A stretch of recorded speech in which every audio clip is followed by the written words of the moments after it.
আজকে মাননীয় মুখ্যমন্ত্রী শুভেন্দু অধিকারী মহাশয়ের কাছে আমার একটা বিনীত নিবেদন।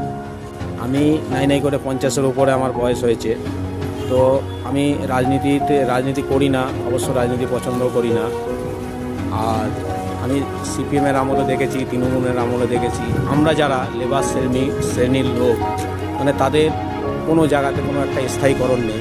তার কারণ দেখো, আজকে আমরা সাধারণ নিম্নতম মায়নাতে আমরা কাজ করি, আমাদের পরিবার আছে, ফ্যামিলি আছে, আত্মীয় স্বজন আছে, তো না আছে আমাদের কোনো এসআই, নাই কোনো পিএফ। তো এই কারণে আমি বলতে চাইব মুখ্যমন্ত্রী তাঁর কাছে আমার বিনীত একটা অনুরোধ, উনি যেন আজকে আমরা যে নিম্নমানের লেবার শ্রেণীর লোক আছি তাদের জন্য যেন মানে স্থায়ীকরণ করে, আর যে এসআইপিএফ যে বিষয়টি আছে সেটা যেন করে দেন, আমার কাছে বিনীত অনুরোধ। আর আমরা দেখো সত্যি একটা জিনিস আমরা সবসময় দেখি, ধরুন আমার ফ্যামিলিতে যে আজকে একটা বড় ধরনের কোনো অসুখ হয়, তাহলে আমরা সেই চিকিৎসাটা করাতে পারবো না। তা আমাদের যদি আজকে যদি সেই ফেসিলিটিগুলো থাকে তাহলে আমরা সেই জিনিসগুলো করতে। বিগত আমি দেখে নিয়েছি, এই কথাটা আমি আগেও বলেছি, এখনও বলছি, আমি সিপিএমের আমলের সরকারকেও দেখেছি, তৃণমূলের সরকারকেও দেখেছি।